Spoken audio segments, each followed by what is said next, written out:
বয়ান রেকর্ডের প্রক্রিয়া পুলিশের তরফ থেকে জানানো করা হচ্ছিল। সেই বয়ান রেকর্ডেই কিন্তু একাধিক তথ্য প্রমাণ তারা হাতে পাচ্ছেন, কিন্তু বক্তব্যে ব্যাপক অসঙ্গতিও রয়েছে, সেই বিষয়টাও রয়েছে। প্রথম যেটা এই যে যাদের এই দুর্ঘটনায় যারা আহত হয়েছেন ওই বাড়ির, অর্থাৎ দুজন গৃহকর্তা এবং একজন কিশোর, তাদের মধ্যে যিনি সবথেকে বড় তিনি কিন্তু জানাচ্ছেন তাদের প্রায় 2.5 লক্ষ টাকার মতন লোন শোধ করতে হতো প্রত্যেক মাসে, এবং সেটা তারা দিতে পারবেন না বলেই 17 তারিখে রাত্রিবেলা পায়েসের মধ্যে ঘুমের ওষুধ অন্যান্য ওষুধ মিশিয়ে পরিবারের প্রত্যেক সদস্য খায়।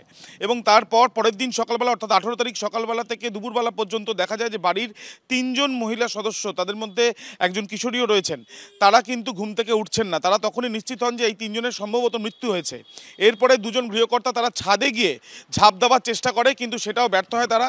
এবং তারপরে বেরিয়ে আসে, দেখে যে কিশোর যে এই পায়েস জাতীয় ওষুধ মেশানো পায়েস জাতীয় বিষয়টি পায়েস খাওয়ার পরে সে বমি করতে থাকে। এবং তারপর তারা সিদ্ধান্ত নেয় রাত্রিবেলা তারা একসাথে বেরিয়ে আসবে, এবং সেই অনুযায়ী তারা কিন্তু 19 তারিখে রাত্রিবেলা 18 তারিখে রাত্রিবেলা তারা বেরিয়ে আসে।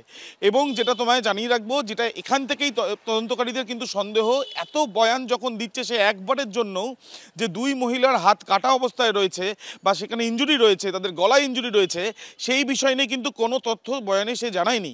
দ্বিতীয়ত, কলকাতা সহ বাগুইহাটি, নিউ টাউন বিভিন্ন জায়গায় তারা প্রায় সারা রাত, ঠিক 1টার কিছু আগে থেকে বাড়ি থেকে বেরিয়ে 3:31 নাগাদ এই ঘটনা, তার মাঝে পুরো এই প্রায় সারা রাত তারা বিভিন্ন জায়গাতে ঘুরলো। প্রশ্ন এখানেই, কেন একসঙ্গে তারা থাকলো না, একসঙ্গে এই ঘটনা তারা ঘটালো না?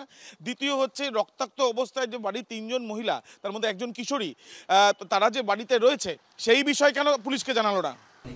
মনে হয় ওখানে যেত আর কি, রাশিয়াতে। আমাকে একজন বললেন আর কি, ওদের বাড়িতে একজন আসতেন আমার পরিচিত, উনি বললেন বৌদি ওনাদের রাশিয়ায় জার্মানিতে ট্রান্সপোর্টে মাল যেত, সেখান থেকে মানে ও সেও টাকা পায় ওনার থেকে, তার ভাইও মাল দিত, সেও প্রচুর টাকা পায়, মানে টাকা বাকি রেখে দিয়েছে, এখনো দেয়নি। খুবই খারাপ, মানে আমার ঘরে আজকে রান্না হয়নি জানেন তো, আমরা খাইনি, রান্না করতে সকালবেলাই তো হয়েছে, মানে সকালে জাস্ট ব্রেকফাস্টও করিনি, চা খেয়েছি। তারপরেই ফোন করছে আমার দেওর নিচে থেকে যে কি রে, এদের বাড়িতে নাকি সবাই মারা গেছে, পাশাপাশি থাকি, আমরা কিছু বুঝতেই পারিনি যে এরকম একটা ঘটনা ঘটে যাবে। না না না, কিছু দেখিনি। এবার দেখুন, সব ফ্যামিলিতেই কিছু না কিছু থাকে, কে কার ব্যাপারে মাথা গলাচ্ছে। কলকাতা পুরসভার নথিতে যেটা বলা হচ্ছে, এই যে এখানে লেখা রয়েছে দেখো, 21C অতুলসুর রোড, এই 21C অতুলসুর রোড, এই ঠিকানাতে হচ্ছে 2টো ট্রেড লাইসেন্স ছিল।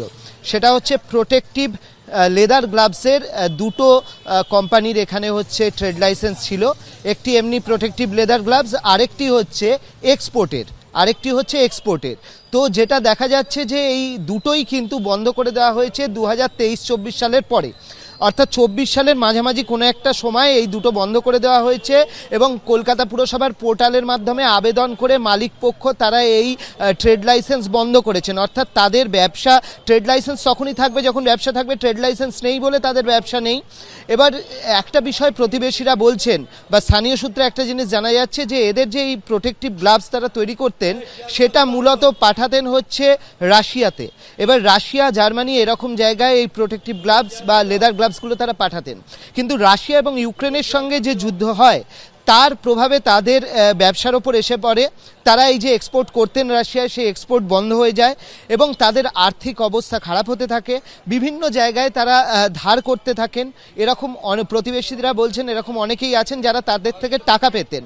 অর্থাৎ পরপর দুটো জিনিস পাশাপাশি রাখলে খুব স্পষ্ট হয়ে যাবে যে কলকাতা পুরসভার নথিতে বলছে যে তাদের 2টো ট্রেড লাইসেন্স তারা বন্ধ করেছেন, তার মধ্যে একটা ট্রেড লাইসেন্স ছিল হচ্ছে এক্সপোর্টের, এবং সেইটা তারা কেন বন্ধ করলেন? তাহলে দ্বিতীয় তথ্যটা সামনে চলে আসছে যে তাদের যে রাশিয়াতে তারা যে এক্সপোর্ট করতেন এই লেদার গ্লাভসগুলো, সেটা রাশিয়া এবং ইউক্রেনের যুদ্ধের কারণে সেটা পাঠাতে পারছিলেন না, বন্ধ হয়ে গিয়েছিল, এবং সেইটা তাদের ব্যবসার ওপর পড়ছিল, এবং সেই জায়গা থেকে তাদের কিন্তু ক্ষতির সম্মুখীন হচ্ছিল। তবে শুধুমাত্র একটা ব্যবসা ছিল এরকম নয়, কোম্পানি যদি সার্চ করা যায় তাহলে দেখা যায় আরও বেশ কিছু ব্যবসার সঙ্গেও তাদের নাম যুক্ত ছিল।